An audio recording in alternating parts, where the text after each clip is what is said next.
इस वीडियो के अंदर हम लोग डिस्कस करने वाले फॉरेक्स ट्रेडिंग के बारे में कि इसकी आईटीआर फाइलिंग कैसे की जाती है, इसके ऊपर टैक्स कैसे पे किया जाता है। तो अगर आप भी यहाँ पे विंटेज हो गया या इसके अलावा एक्सनेस हो गया, एक्सएम, प्राइमैक्स बैट, ऐसे बहुत सारे प्लेटफॉर्म है। यहाँ पे मैं लीगलिटी की बात नहीं करूंगा कि उनके साथ आपको ट्रेड करना चाहिए नहीं करना चाहिए। देखिए, इनकम टैक्स डिपार्टमेंट ये बोलता है चाहे कोई सी भी किसी भी टाइप की इनकम है, भाई आपको टैक्स तो इंडिया में पे करना ही पड़ेगा। तो ये जो टैक्सेशन है उसकी रेट क्या लगेगी, किस फॉर्म के अंदर आपको पे करना पड़ेगा, प्लस लाइव दिखाऊंगा इनकम टैक्स रिटर्न फाइलिंग के साथ में स्टेप बाय स्टेप कहां पे कैसे आपको चीजें शो करनी है, कितनी पेनल्टी लग सकती है। तो डिटेल के अंदर वीडियो होगा, तो प्लीज पूरा वीडियो यहाँ पे जरूर देखिएगा। वीडियो को स्टार्ट करने से पहले बताना चाहूंगा, अगर आप प्रोफेशनल एक्सपर्ट के थ्रू आईटीआर फाइलिंग कराना चाहते हैं बहुत ही अफोर्डेबल कॉस्ट के ऊपर, link in the description box and you can trust over 1700 plus review. तो भाई सबसे पहले तो बात करते हैं कि जो भी फॉरेक्स के ट्रेडर्स है उनको आईटीआर क्यों फाइल करनी चाहिए। तो देखिए, आपकी चाहे जितनी भी इनकम है, भले ही आपका लॉस भी है, स्टिल आपको यहाँ पे आईटीआर जो है बेसिकली फाइल करनी चाहिए। तो अगर आपकी इनकम बेसिक एम्शन लिमिट यानी कि 4 लाख रुपए को क्रॉस करती है, बेसिकली मतलब उसके अंदर आपकी सारी इनकम हो गई, सैलरी की इनकम हो गई, बिजनेस की इनकम हो गई, बैंक का इंटरेस्ट हो गया, ये फॉरेक्स की इनकम हो गई, सब कुछ मिला के अगर ये क्रॉस कर रहा है तो हमेशा आपको आईटीआर फाइल करनी चाहिए। और जो लोग तो क्रिप्टो के थ्रू यहाँ पे विड्रॉल करते हैं, बेसिकली उनको तो मैंडेटरी हो जाता है। तो देखिए, फॉरेक्स ट्रेडर्स के ऊपर ना 3 टाइप के लॉ जो है एप्लीकेबल होते हैं। एक फैमा का रहता है, एक ब्लैक मनी एक्ट रहता है और इनकम टैक्स एक्ट रहता है। अब देखिए, यहाँ पे मैं फैमा की बात नहीं करूंगा क्योंकि आरबीआई की अगर आप लिस्ट के ऊपर जाएंगे तो फैमा ने तो भाई बहुत सारे प्लेटफॉर्म को यहाँ पे ब्लैक लिस्टेड कर रखा है। इवन अगर आप वेंटेज जैसे प्लेटफॉर्म पे भी जाएंगे तो यहाँ पे आप देख सकते हैं इंडिया में केवल 4 पेयर के अंदर ही ट्रेडिंग यहाँ पे अलाउ होती है। तो पहली चीज तो ये कि आपकी ये जितने भी फॉरेक्स ट्रेडिंग की इनकम होती है उसको आपको डिस्क्लोज करना जरूरी होता है, क्योंकि ये फॉरेन असेट्स के अंदर भी कंसिडर की जाती है, जहां पे अगर आप डिस्क्लोज नहीं करते 1 लाख से 10 लाख रुपए तक की पेनल्टी आपके ऊपर लग सकती है। अब हमारी जो फॉरेक्स ट्रेडिंग की इनकम होती है मोस्टली वो 3 टाइप की होती है। एक तो जो है प्रॉप फर्म से लोगों को पे आउट मिलता है। अब जनरली जो पे आउट होता है या तो वो बैंक अकाउंट के अंदर सीधा मिलता है आईएनआर के अंदर, मतलब वायर ट्रांसफर, या फिर कई लोग जो है उसको यूएसडीटी के अंदर कन्वर्ट कर लेते, फिर किसी क्रिप्टो एक्सचेंज के थ्रू यहाँ पे अपने बैंक अकाउंट के अंदर विड्रॉल करते हैं। अब देखिए, अगर आपकी ये बैंक ट्रांसफर इनकम है यानी कि सिंपली आईएनआर के अंदर अगर आपको ये इनकम रिसीव हुई है तो नॉर्मली इसको आप एज ए बिजनेस इनकम यहाँ पे कंसिडर कर सकते हो और इसके ऊपर स्लैब रेट के अकॉर्डिंग यहाँ पे आपका टैक्स लगता है। और इसके साथ में अगर आपने उसको क्रिप्टो के अंदर विड्रॉल किया है तो ध्यान रखिएगा वो वर्चुअल डिजिटल असेट्स के अंदर काउंट हो जाता है और वहां पे सीधा फ्लैट 30% का टैक्स रेट है। लेकिन आपकी कोई भी यहाँ पे कॉस्ट नहीं होती, तो जनरली आपने जो भी विड्रॉल किया है वही पूरा आपका प्रॉफिट मान लिया जाता है। अब आईटीआर में इसको दिखाते कैसे, तो चलिए मैं सीधा इनकम टैक्स पोर्टल पे आ चुका हूं। तो लॉग इन करने के बाद में ई फाइल सेक्शन में जाना है, file income tax return, assessment year अपना सेलेक्ट कर लीजिएगा, ऑनलाइन मोड रखिएगा। अब अगर मैं फॉर्म की यहाँ पे बात करूं तो देखिए, स्टेटस तो आपका इंडिविजुअल रहेगा, मेन होता है फॉर्म। तो इसके अंदर आपको हमेशा आईटीआर 3 फाइल करना है। जी हाँ, तो आपकी अगर आपकी प्रॉप फर्म की इनकम है या फॉरेक्स की इनकम आ रही है, बेसिकली हमेशा ध्यान रखिए आपको हमेशा आईटीआर 3 यहाँ पे कंसीडर करना है। अब आईटीआर 3 के अंदर सबसे पहले तो ये रीजन पूछेगा क्यों फाइल करना चाहते हैं, आप अदर रीजन को सेलेक्ट कर सकते हैं। इसके बाद में आपको सीधा इनकम वाले शेड्यूल के अंदर आना है। तो देखो, अगर आपकी सैलरी की इनकम है या आपने इक्विटी वगैरह भी बेचा हुआ है तो आप कैपिटल गेन शेड्यूल को सेलेक्ट कर सकते हो, वरना इसको आप ब्लैंक छोड़ सकते हो। बाकी अगर आपको बिजनेस की इनकम दिखानी है, फॉरेक्स की इनकम दिखानी है, तो बिजनेस वाले शेड्यूल में ऑलरेडी आपके सारे सेलेक्ट होते हैं। लेकिन इसके अंदर ध्यान रखिएगा, आपको इनकम वाले कॉलम के अंदर जाकर नीचे आपको एक एफएसआई शेड्यूल करके मिलेगा, उसको भी चेकबॉक्स कर दीजिएगा अगर आप डॉलर्स के अंदर यहाँ पे इनकम रिसीव करते हैं तो। अब आईटीआर 3 के अंदर सबसे पहले आपका जर्नल इन्फॉर्मेशन आता है। तो सबसे पहले फाइलिंग स्टेटस जो है यहाँ पे आपको सेलेक्ट कर लेनी है, जैसे 31 अगस्त हो गई। उसके बाद में यहाँ पे नीचे की साइड में आपको अगर बिजनेस एंड प्रोफेशन की इनकम आ रही है तो यस नो के अंदर आपको जवाब देना है। तो जैसे फॉरेक्स की इनकम है, ठीक है, तो वो बिजनेस की इनकम ही यहाँ पे काउंट की जाती है, तो इस ऑप्शन को आपको यस करना है। इसके अलावा यहाँ पे बहुत सारे ऑप्शन मिलेंगे, मोस्टली सभी के जवाब यहाँ पे नो में रहेंगे, क्योंकि न्यू टैक्स हम लोग सेलेक्ट करने वाले जहाँ पे 12 लाख तक की इनकम पे कोई भी आपका टैक्स नहीं लगेगा। जो रेसिडेंशियल स्टेटस है वो यहाँ पे आपको 182 डेज वाला रूल सेलेक्ट कर लेना है। उसके बाद में यहाँ पे एक ऑडिट की इन्फॉर्मेशन आएगी, तो अगर आप बुक्स अकाउंट्स वगैरह कुछ मेंटेन नहीं करते तो इसको भी आपको नो रखना है और इन ऑप्शन को भी आपको नो ही रखना है। अब यहाँ पे ना आपको एक नेचर ऑफ द बिजनेस दिखेगा बेसिकली, तो यहाँ पे ना बिजनेस के कोड्स होते हैं। वैसे तो हमारे इंडियन इक्विटी के अंदर अगर आप एफएनओ करते हो, इंट्राडे करते हो, तो उनके लिए अलग से कोड यहाँ पे बेसिकली मेंशन है, लेकिन फॉरेक्स ट्रेडिंग का ध्यान रखिएगा आपको यहाँ पे कोई भी कोड देखने को नहीं मिलता है। तो इस चीज को रिजॉल्व करने के लिए यहाँ पे एक 13018 का कोड है, अदर फाइनेंशियल इंटरमीडिएट सर्विसेज करके। तो पहले जब एफएनओ का स्पेशली कोड नहीं था तो लोग इसी के अंदर चीजें डाला करते थे, तो फॉरेक्स ट्रेडिंग वगैरह के लिए भी आप इस कोड को यहाँ पे प्रेफर वगैरह कर सकते हो। उसके बाद में ट्रेड नेट में आप सिंपली अपना पर्सनल नाम डाल सकते हो। अब उसके बाद में हमें सीधे यहाँ पे जो है बेसिकली आपको ट्रेडिंग अकाउंट मिलेगा, उसके अंदर यहाँ पे जाना है, नीचे की साइड में आप जाना है।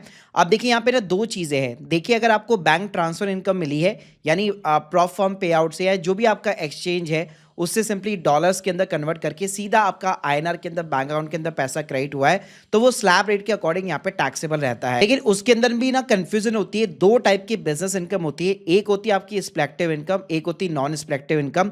इसको सिंपली अगर मैं एक्सप्लेन करना चाहूँ, स्प्लेक्टिव इनकम यानी कि जैसे इंट्राडे हो गया, सेम डे के ऊपर किसी चीज़ को बाय करना और सेल आउट करना। लेकिन ये बेसिकली आपके जो रिकॉग्नाइज्ड प्लेटफॉर्म होते हैं, जैसे हमारे इंडिया के अंदर इंट्राडे काम करता है, उसके लिए रहता है। नॉन स्प्लेक्टिव यानी एफएनओ वगैरह हो गया, फ्यूचर एंड ऑप्शन, जहाँ पे आप कॉन्ट्रैक्ट्स के अंदर डील करते हैं। तो ऐसे अगर मैं क्रिप्टो की भी बात करूं तो वो भी एक ग्रे एरिया है, और सेम चीज फॉरेक्स भी एक ग्रे एरिया है जहां पे गवर्नमेंट की तरफ से कोई क्लैरिफिकेशन नहीं है। तो देखिए आपके पास में जो भी आपके पास में स्टेटमेंट है अपने ब्रोकर से, मतलब आपका जो भी एक्सचेंज है वहां से आपके पास में जो भी स्टेटमेंट है उसके अंदर आप चेकआउट कर सकते हैं। अगर बेसिकली आप इंट्राडे की तरह अगर आपको चीजें लग रही है तो वो सिंपली आपका स्प्लेक्टिव बिजनेस के अंदर जाएगा, वरना उसको आप एक नॉर्मल नॉन स्प्लेक्टिव बिजनेस की तरह दिखा सकते हो। तो मान लीजिए अगर आप इसको एक नॉन स्प्लेक्टिव बिजनेस की तरह दिखाना चाहते हैं, कॉन्ट्रैक्ट्स की तरह दिखाना चाहते हैं, जैसे एफएनओ वगैरह हो गया, तो उस केस के अंदर यहाँ पे सिंपली आप सीधा टर्नओवर और अपना प्रॉफिट एंड लॉस डाल सकते हो। और इसके लिए आप अपने स्टेटमेंट को जो है किसी भी एआई टूल जैसे क्लॉड हो गया, चैट जीपीटी, वहां पे आप अपलोड करोगे तो वो एक आईएनआर के अंदर आपको रेट निकाल के, एसबीआई टीटी रेट निकाल के जो है बेसिकली आपको प्रोवाइड कर देगा कि आईएनआर के अंदर कितना आपका प्रॉफिट एंड कितना आपका लॉस बन रहा है और कितना आपका टर्नओवर है। और यहाँ पे जो आपका टर्नओवर होता है वो कैसे कैलकुलेट होता है, तो जो भी आपका प्रॉफिट एंड बेसिकली लॉस बन रहा है हर ट्रेड के ऊपर, ठीक है, उसका जब भी आप एब्सोल्यूट वैल्यू यहाँ पे काउंट करोगे तो अल्टीमेटली वो आपका एक तरह से टर्नओवर बन जाता है। तो लेट्स सपोज जैसे यहाँ पे मैंने 4 लाख रुपए का टर्नओवर डाला और लेट्स सपोज मेरे को प्रॉफिट नहीं हुआ, मेरे को सिंपली तरीके से लॉस हुआ है, तो मैं माइनस के अंदर यहाँ पे अपना लॉस बुक कर सकता हूँ। ऐसे अगर आप इसको एज ए स्प्लेक्टिव दिखाना चाहते हैं तो सेम चीज आपको टर्नओवर फ्रॉम द इंट्राडे के अंदर और इनकम फ्रॉम द इंट्राडे के अंदर यहाँ पे प्लस माइनस के अंदर आप अपनी इनकम को दिखा सकते हो। और इतना ही नहीं, आपने अभी तक जो भी एक्सपेंसेस भी बियर किए, कोई ब्रोकरेज वगैरह कुछ बियर किया है, तो यहाँ पे आपको डायरेक्ट एक्सपेंस का कॉलम देखने को मिल जाता है। यहाँ पे सिंपली आप अपना nature of the direct expenses mention करके अमाउंट मेंशन कर सकते हो। जैसे एग्जांपल के लिए मैं दिखाना चाहूँ, जैसे मान लीजिए मैंने 8 लाख रुपए की यहाँ पे मैंने अपनी बिजनेस इनकम बुक कर दी फॉरेक्स की, तो यहाँ पे अगर आप देखेंगे तो 12 लाख रुपए तक कोई भी आपका टैक्स नहीं लगेगा। मतलब इसके अंदर आपकी सारी इनकम आ गई, आपका बैंक का इंटरेस्ट आ गया, सब कुछ आ गया, तो वो सब कुछ मिला के अगर आपका 12 लाख रुपए के नीचे तो कोई भी आपका टैक्स वगैरह कुछ भी यहाँ पे नहीं बनने वाला। इसके साथ में हमने ये जो डॉलर्स से इनकम यहाँ पे जनरेट की है, हमें इसको शेड्यूल एफएसआई के अंदर भी यहाँ पे रिपोर्ट करना पड़ता है। तो हमें यहाँ पे कंट्री कोड सेलेक्ट करना पड़ता है, किस कंट्री से हमने इनकम जो है अर्न की है। यहाँ पे सिंपली आप अपना पासपोर्ट नंबर डाल सकते हैं टैक्स पेयर आइडेंटिफिकेशन नंबर के अंदर, और जो भी आपने बिजनेस की इनकम दिखाई है, जैसे 8 लाख रुपए दिखाई है, 7 लाख दिखाई है, वो इनकम यहाँ पे आप सिंपली पुट कर सकते हो। यहाँ पे टैक्स पेड आउटसाइड इंडिया, ये चीजें आपको पे करने की जरूरत नहीं है, लेकिन यहाँ पे आपको इनकम जरूर बतानी पड़ेगी कि मैंने आउटसाइड इंडिया से इनकम यहाँ पे मैंने अर्न की है। अब ये तो बात हो गई जहां पे सीधा बैंक के अंदर आईएनआर के अंदर आपकी एंट्रीज आ रही है, आपका यानी डॉलर कन्वर्ट होकर आईएनआर के अंदर आ रहा है। लेकिन जहां पे आपने मान लीजिए कई बार आपको यूएसडीटी कॉइन्स मिलते हैं और आप क्रिप्टो एक्सचेंज के ऊपर उसको ट्रांसफर करके विड्रॉल करते हैं अपने बैंक अकाउंट के अंदर, तो वहां पे ट्रीटमेंट स्लैब रेट के अकॉर्डिंग नहीं होगा। वहां पे 12 लाख तक कोई आपको एग्जेम्पशन नहीं मिलेगी, वहां पे फ्लैट 30% का टैक्स रेट एप्लीकेबल होगा। तो उसके लिए वापस आपको शेड्यूल के अंदर आना है और यहाँ पे इनकम के अंदर आपको शेड्यूल वीडियो सेलेक्ट करना पड़ेगा जो कि क्रिप्टो का होता है। तो यहाँ पे आपको शेड्यूल वीडियो के अंदर आना है। यहाँ पे अगर आप देखेंगे तो आपसे डेट ऑफ एक्विजिशन और डेट ऑफ ट्रांसफर पूछेगा। तो ट्रांसफर की डेट तो जनरली मिल जाती है कि जिस भी डेट को हम लोगों ने पैसा यहाँ पे विड्रॉल किया है एक्सचेंज के थ्रू, वो मेंशन होगा। और जनरली हमारे जो इंडिया के एक्सचेंज है वो 1% का टीडीएस भी काटते हैं, तो वो भी आपकी आईटीआर के अंदर जो है बेसिकली ऑटोमेटिकली प्री पॉपुलेट आता है। तो डेट ऑफ एक्विजिशन जो है बेसिकली, क्योंकि यहाँ पे आपकी कॉस्ट यहाँ पे जीरो होती है।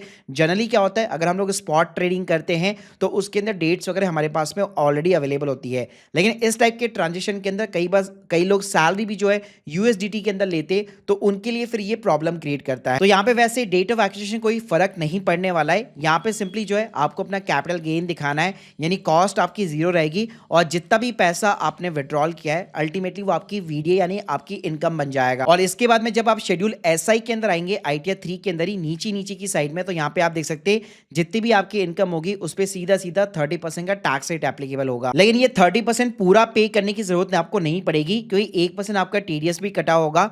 तो जो टैक्स पेड वाला कॉलम है उसके अंदर टीडीएस 2 के अंदर आपको ये एंट्रीज देखने को मिल जाती है जिसके अगेंस्ट में आपका टीडीएस कटा हुआ होगा। तो टीडीएस पहले से यहाँ पे सेट ऑफ होगा और उसके बाद में बचा हुआ जो रिमेनिंग अमाउंट है वो आपको अपनी जेब से गवर्नमेंट को यहाँ पे एक्स्ट्रा एक्स्ट्रा पे करना पड़ेगा। यहाँ पे ट्रीटमेंट सिंप्लीफाई है, अगर आप उसको बिजनेस की इनकम यहाँ पे काउंट करते हैं तो वो दो कैटेगरी के अंदर डिवाइड होगा कि स्प्लैक्टिव हो गया, नॉन स्प्लैक्टिव हो गया। और वो रिकॉर्ड करने के बाद में अगर आप यूएसडीटी कॉइन्स वगैरह या किसी और स्टेबल करेंसी के अंदर यहाँ पे उसको आप विड्रॉल करना चाहते हो अपने बैंक्स वगैरह के अंदर, तो फिर उसके ऊपर आपको 30% का टैक्स पे करना पड़ेगा। अगर सब कुछ करेक्ट है तो प्लेस डाल के आप सीधा प्रोसीड कर सकते हैं, और अगर आपका वैलिडेशन सक्सेसफुल है तो ओटीपी वगैरह डाल के आप अपनी आईटीआर को सबमिट करा सकते हो। और गाइस ये आईटीआर भी जो है आपको हमेशा ड्यू डेट के पहले यहाँ पे फाइल कर लेनी है, ताकि अगर आपका कोई लॉस होगा तो उसका आप एडवांटेज भी यहाँ पे ले सकते हो। बाकी अगर क्रिप्टो के अंदर विड्रॉ किया है तो उसके ऊपर भाई कोई एडवांटेज नहीं मिलता है, वहां पे अगर लॉस हुआ तो कोई टैक्स नहीं लगेगा, लेकिन प्रॉफिट हुआ तो उसके ऊपर आपको 30% का टैक्स रेट यहाँ पे करना पड़ेगा।